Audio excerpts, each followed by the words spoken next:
ಎಲ್ರಿಗೂ ನಮಸ್ಕಾರ. ಈಗ ನಮ್ಮ ಜೊತೆ ಇದ್ದಾರೆ ನವೀನ್ ಅವರು. ಇವರು ರಾಮನಗರ ಜಿಲ್ಲೆ ನೆಲಮಲೆ ಹಳ್ಳಿಯಿಂದ ಬಂದಿದ್ದಾರೆ. ಇವರು ಕೃಷಿ ವಿಶ್ವವಿದ್ಯಾಲಯ ಬೆಂಗಳೂರು ಆಯೋಜಿಸಿರುವ ಕೃಷಿ ಮೇಳ 2024ರ ಸಮಾರಂಭದಲ್ಲಿ ತಾಲೂಕು ಮಟ್ಟದ ಪ್ರಗತಿಪರ ಯುವ ರೈತ ಪ್ರಶಸ್ತಿಯನ್ನು ಸ್ವೀಕರಿಸಿದ್ದಾರೆ. ಬನ್ನಿ ಇವರನ್ನ ಮಾತಾಡ್ಸೋಣ. ಸರ್ ನಮಸ್ಕಾರ. ನಮಸ್ತೆ ಸರ್, ನೀವು ತಾಲೂಕು ಮಟ್ಟದ ಪ್ರಗತಿಪರ ಯುವ ರೈತ ಪ್ರಶಸ್ತಿಯನ್ನ ಬೆಂಗಳೂರು ಕೃಷಿ ವಿಶ್ವವಿದ್ಯಾನಿಲಯದ ಕೃಷಿ ಮೇಳ 2024ರ ಕಾರ್ಯಕ್ರಮದಲ್ಲಿ ಸ್ವೀಕರಿಸಿದ್ದೀರಾ.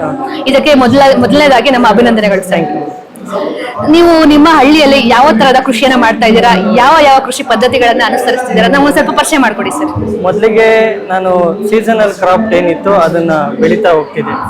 ಈ ಸರ್ಕಾರಿ ಸೌಲಭ್ಯಗಳು ಏನೇನು ಬಂದವು, ಯಾಕೆ ಅದನ್ನು ಉಪಯೋಗಿಸ್ಕೊಂಡು ಇನ್ನೂ ಹೆಚ್ಚಿನ ಮಟ್ಟದಲ್ಲಿ ಯಾಕೆ ಬೆಳಿಬಾರ್ದು ಅಂತ ಹೇಳಿ ನಮ್ಮ ಸಂಬಂಧಪಟ್ಟ ಅಧಿಕಾರಿಗಳು, ಕೃಷಿ ಇಲಾಖೆ ರೈತ ಸಂಪರ್ಕ ಕೇಂದ್ರ ಅಧಿಕಾರಿಗಳು ನಮಗೆ ಉತ್ತೇಜಿಸಿದ್ರು. ಮತ್ತೆ ಫೀಲ್ಡ್ಗೆ ಬಂದು ಅದೇ ರೀತಿ ಅವರ ಇನ್ಫಾರ್ಮೇಶನ್ ಪ್ರಕಾರ ನಾನು ಬೆಳೆ ಬೆಳೆಯೋದಕ್ಕೆ ಶುರು ಮಾಡಿದೆ. ಕಾಲಕ್ಕೆ ತಕ್ಕಂತೆ ಯಾವ್ಯಾವ ಥರ ಬೆಳೆ ಬೆಳಿಬೇಕು ಅನ್ನೋದನ್ನ ಅವರೇ ಗೈಡ್ ಮಾಡಿದ್ರು. ಅದೇ ರೀತಿ ಬೆಳೆಗಳನ್ನು ಬೆಳ್ಕೊಂಡ್ಬಂದೆ.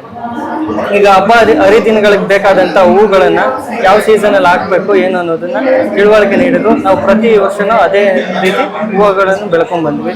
ಮತ್ತೆ ಹೆಚ್ಚಾಗಿ ನೀವು ಹೂವಿನ ಬೆಳೆಗಳನ್ನ ಬೆಳೀತಾ ಇದ್ದೀರಾ? ಮಾವು ತೆಂಗು ತೋಟಗಾರಿಕಾ ಮತ್ತು ಹೂವಿನ ಬೆಳೆಗಳನ್ನ ನೀವು ಬೆಳೀತಾ ಇದ್ದೀರಾ.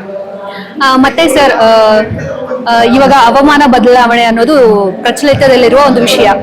ಅದರ ಕುರಿತಾಗಿ ನಿಮ್ಮ ಅಭಿಪ್ರಾಯ ಏನು? ಈಗ ಹವಾಮಾನ ಬದಲಾವಣೆಯಲ್ಲಿ ಮುಖ್ಯವಾಗಿ ನಮ್ಗೆ ಕಾಡ್ತಾ ಇರೋದು ಮಾವಿನ ಬೆಳೆಗೆ ಈ ಹವಾಮಾನ ವೈಪರೀತ್ಯ ತುಂಬಾನೇ ಕಾಡ್ತಾ ಇದೆ. ಯಾಕಂದ್ರೆ ಹೂ ಬಿಡೋ ಟೈಮಲ್ಲಿ ಮಳೆ ಯಥೇಚ್ಛವಾಗಿ ಬೀಳೋದ್ರಿಂದ ನಮ್ಮ ಮಾವಿನ ಫಸಲು ಕಳೆದ 3-4 ವರ್ಷದಿಂದ ತುಂಬಾನೇ ಕಡಿಮೆ ಫಸಲು ಬರುವಂತಾಗಿದೆ. ಅದಕ್ಕೆ ಸೂಕ್ತವಾಗಿ ಬರಬೇಕಾದಂತ ಗೊಬ್ಬರಗಳ ಬದಲಾವಣೆ, ಔಷಧಿ ಉಪಚಾರಗಳ ಬದಲಾವಣೆ ನಾವು ಮಾಡ್ಕೊಂಡಿದ್ದೀವಿ. ಮತ್ತೆ ಈ ಎಲ್ಲಾ ಬದಲಾವಣೆಗಳಿಗೆ ಕೃಷಿ ವಿಶ್ವವಿದ್ಯಾಲಯ ನಿಮ್ಗೆ ಹೇಗೆ ಸಹಕಾರಿಯಾಗಿದೆ? ಸಂಬಂಧಪಟ್ಟ ತೋಟಗಾರಿಕಾ ಅಧಿಕಾರಿಗಳು ನಮ್ಗೆ ಸೂಕ್ತ ಸಲಹೆಗಳನ್ನ ನೀಡ್ತಿದ್ದಾರೆ ಮೇಡಮ್. ಯಾವ ಟೈಮಲ್ಲಿ ಏನ್ ಮಾಡ್ಬೇಕು, ಮಾವಿನಿಗೆ ನೀರು ಹೆಚ್ಚಾದಾಗ, ಕಾಯಿ ಉದುರೋಕೆ ಶುರು ಆದಾಗ ಯಾವ ರೀತಿ ಕ್ರಮಗಳನ್ನು ಅನುಸರಿಸಬೇಕು ಅನ್ನೋದನ್ನ ತುಂಬಾ ಚೆನ್ನಾಗಿ ತಿಳುವಳಿಕೆ ನೀಡ್ತಿದ್ದಾರೆ. ಸೊ ಅವರೆಲ್ಲರ ಸಹಕಾರದಿಂದ ಅವರ ವೈಜ್ಞಾನಿಕ ಸಲಹೆಗಳನ್ನ ಪಾಲಿಸಿ ನೀವು ಹವಾಮಾನ ಬದಲಾವಣೆಗಳಿಗೆ ತಕ್ಕಂಗೆ ನಿಮ್ಮ ಕೃಷಿಯಲ್ಲಿ ಮಾಡ್ಕೋಬೇಕಾಗಿರೋ ಮಾರ್ಪಾಡುಗಳನ್ನ ನೀವು ಮಾಡ್ಕೊಂಡಿದ್ದೀರಾ. ಮತ್ತೆ ನೀವು ಈಗ ಕೃಷಿಗೆ ಬರ್ಬೇಕು ಅಂತ ಇರೋ ಒಂದು ಯುವ ಜನತೆಗೆ ನೀವು ಏನ್ ಹೇಳಕ್ ಇಷ್ಟಪಡ್ತಾ? ಯಾಕಂದ್ರೆ ಕೃಷಿ ಯಾವತ್ತೂ ಕೈ ಬಿಡಲ್ಲ. ನಾವು ಅದಕ್ಕೆ ಡೈಲಿ ಬರೀ 2 ಅವರ್ ಟೈಮ್ ಸ್ಪೆಂಡ್ ಮಾಡಿದ್ರು ನಮ್ಮ ಜೀವನ ಪೂರ್ತಿ ಆಗುವಷ್ಟು ಏನ್ ಬೇಕು ಅದನ್ನ ನಮ್ಮನ್ನ ಕಾಪಾಡುತ್ತೆ. ಖಂಡಿತವಾಗೂ ಅದು 10 ಗುಂಟೆ ಜಮೀನಿರ್ಲಿ, ಪ್ರತಿನಿತ್ಯ 2 ಅವರ್ ಕೃಷಿ ಭೂಮಿನಲ್ಲಿ ತೊಡಕೊಂಡ್ರೆ ನಮ್ಮ ಜೀವನ ತುಂಬಾ ಚೆನ್ನಾಗಿದೆ. ಅಂದ್ರೆ ಕೃಷಿಯನ್ನ ಮಾಡೋದ್ರ ಮೂಲಕ ನಮ್ಮ ಜೀವನನೂ ಕೂಡ ಖುಷಿಯಾಗಿರುತ್ತೆ ಅಂತ ಹೇಳ್ತೀರಾ ಸರ್. ಮತ್ತೆ ನೀವು ಕೃಷಿಯಲ್ಲಿ ಇನ್ನು ಏನೇನು ಹೊಸ ತಂತ್ರಜ್ಞಾನಗಳು ಬರ್ಬೇಕು ಅನ್ನೋದು ನಿಮ್ಮ ಒಂದು ಅನಿಸಿಕೆ? ಅಂದ್ರೆ ಕೃಷಿಯಲ್ಲಿ ತಂತ್ರಜ್ಞಾನ ಈಗ ಆಲ್ರೆಡಿ ಸಾಕಷ್ಟು ಇದೆ. ನನ್ನಲ್ಲಿ ಈಗ ಏನು ಅಂದ್ರೆ ಫಸ್ಟ್ ಆಫ್ ಆಲ್ ಈಗ ಜೇನು ಕೃಷಿ ಮಾಡ್ತಾ ಇದ್ದೀನಿ. ಯಾಕಂದ್ರೆ ಜೇನು ಅಗತ್ಯವಾಗಿ ಇವತ್ತು ತುಂಬಾ ಹೊರಗಡೆ ಇದರಲ್ಲಿ ತುಂಬಾ ಕಡಿಮೆ ಆಗ್ತಿದೆ. ಸದ್ಯಕ್ಕೆ 10 ಬಾಕ್ಸ್ಗಳ ಜೇನು ಪೆಟ್ಟಿಗೆ ಇದೆ. ಅದನ್ನು ಇನ್ನೂ ಹೆಚ್ಚಿನ ಮಟ್ಟದಲ್ಲಿ ದೊಡ್ಡದಾಗಿ ಮಾಡಬೇಕು.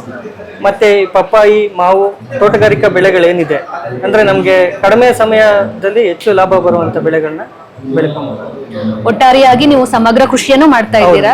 ಆ ತರ ಏಕ ಬೆಳೆಗೆ ಹೋಗ್ದೇನೆ ಸಮಗ್ರ ಕೃಷಿ ಮಾಡೋದ್ರಿಂದ ನಿಮ್ಗೆ ಒಂದು ಲಾಸ್ ಅಲ್ದೇನೆ ಒಂದಲ್ಲ ಒಂದು ರೀತಿಯಾಗಿ ಕೃಷಿಯಲ್ಲಿ ಒಂದು ಲಾಭ ಖಂಡಿತವಾಗಿ ಬರ್ತಾ ಇದೆ ಸರ್. ಒಟ್ಟಾರೆಯಾಗಿ ನೀವು ಈ ಕಾರ್ಯಕ್ರಮಕ್ಕೆ ಬಂದು ಪ್ರಶಸ್ತಿಯನ್ನ ಸ್ವೀಕರಿಸಿ ನಿಮ್ಮ ಅನುಭವಗಳನ್ನ ನಮ್ ಜೊತೆ ಹಂಚ್ಕೊಂಡಿದ್ದೀರಾ ಸರ್.